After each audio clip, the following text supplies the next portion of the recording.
Alright, I'm going to talk a little bit about the spreader. In order to use it properly, you have to know how everything works on it. This is the cover. You can leave it on in transport, keeps your fertilizer from blowing, keeps your fertilizer from getting wet in case you pass through some rain.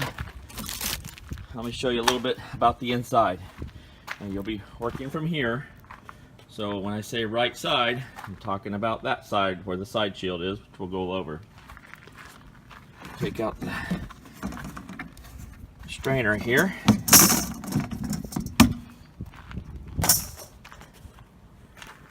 All right, what you got on a spreader, you have 3 holes. All right, this is how you open and close your holes. You notice they only open so far. That's due to your spreader setting here.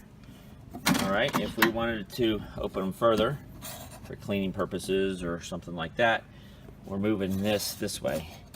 Your normal spreader setting for average fertilizer will be somewhere right around the middle, somewhere around that number 16. But we're going to open it further to exaggerate what I'm going to show here. All right, what we have is 3 holes. Now they're open. What those holes do is allow the fertilizer to fall through. And the hole on this side, the impeller underneath turns this way. This hole drops fertilizer, throws it that direction. This is important. I'll show you why in just a minute. The next hole in the middle will throw your fertilizer forward. And this hole here on the right throws your fertilizer on that impeller off to the left. So you have fertilizer to the left, forward, and to the right. Well, when you're going to go along a property line, or you're going to go along concrete, you don't want to waste fertilizer and throw it on something, open pool, something like that. You have this side shield. And the side shield, let me get in front, goes down, and where's your impeller that spins when you're going forward? Put your side shield down, keeps it from going this way.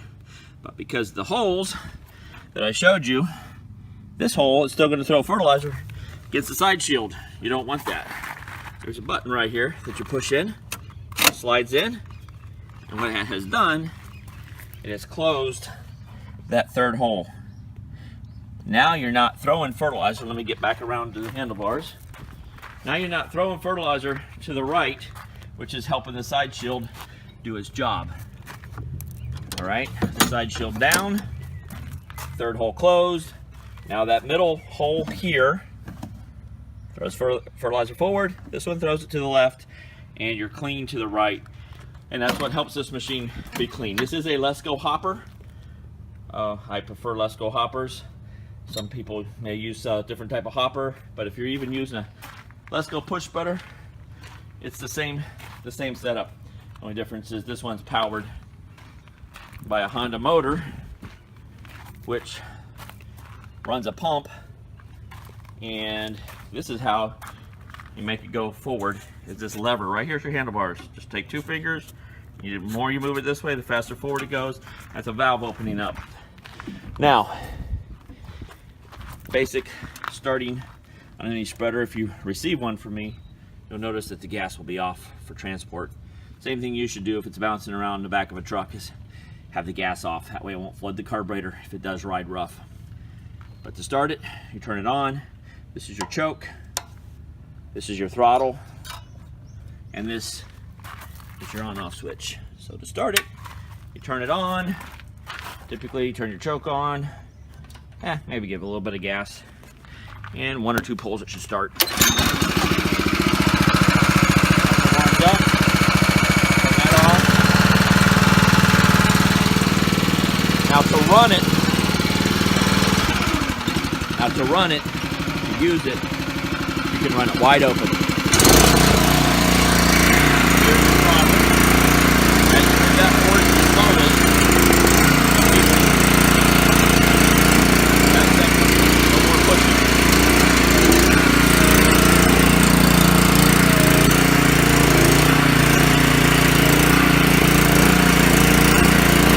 Speed up, obviously.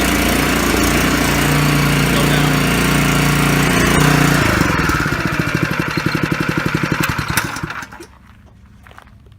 The reservoir here holds your oil. I have marked so you know what to put in there. Very low maintenance, maybe once a year you may want to pump it out of there and put some new fresh in there. Honda motors have a oil automatic shutoff, so if you forget to check the oil and it gets low, won't hurt a thing. This right here will turn it off, make it shut off before it hurts anything. Those of you up north that run on mountains, what you do with that's on your own. I've heard they disconnect them so it doesn't shut off if it's a little low on oil when it goes over a steep grade. But I'm in Florida, wouldn't know anything about that. One more thing, the impeller is controlled by forward speed. So the faster you go, the further it can throw. It's made for an average, 3 miles an hour, 2.5 to 3 miles an hour, to throw an average probably 12 to 15 foot path. It's got enclosed gears, that way they're not exposed to the elements in the fertilizer.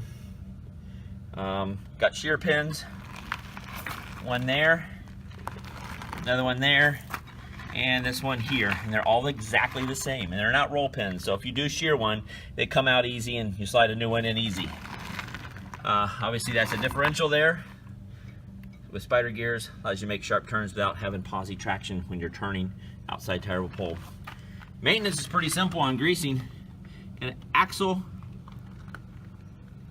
bearing there that you grease and one there that you grease. Those are the two most important to worry about. As long as each time you wash it, you put a pump or two of grease in there just to make sure there's positive pressure and keeps the water and dust out, and you have grease coming out right there and there, you're in good shape. There is two other grease zerks around here on the swivel wheel. There's one there, you can grease that one, or you could actually grease that one. They both do the same thing, whichever's easier. And then if you pull it backwards, that wheel turns around. You got one for the swivel, and it is right there. Oh, wait, there it is. It's right there. That's it on grease zerks. It's as simple as putting gas in it. It'll run you pretty much all day with a tank of gas. It's got a decent sized gas can. It is hydraulically driven, variable speed, and what drives that chain is a roller motor underneath there, which I can show you from the side here.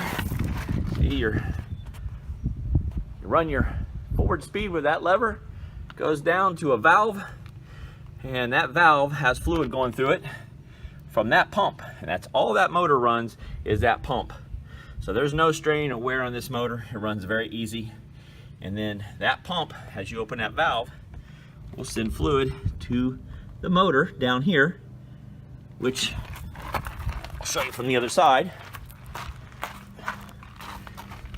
Powers the small sprocket, which, as you can see, the chain tensioner is there. It's very simple, 1/2-inch bolt with a nylon lock nut. Real simple, like an alternator car or alternator on a car. You just loosen it up, put your hand on there, pull it tight, chain's tight. It's that simple.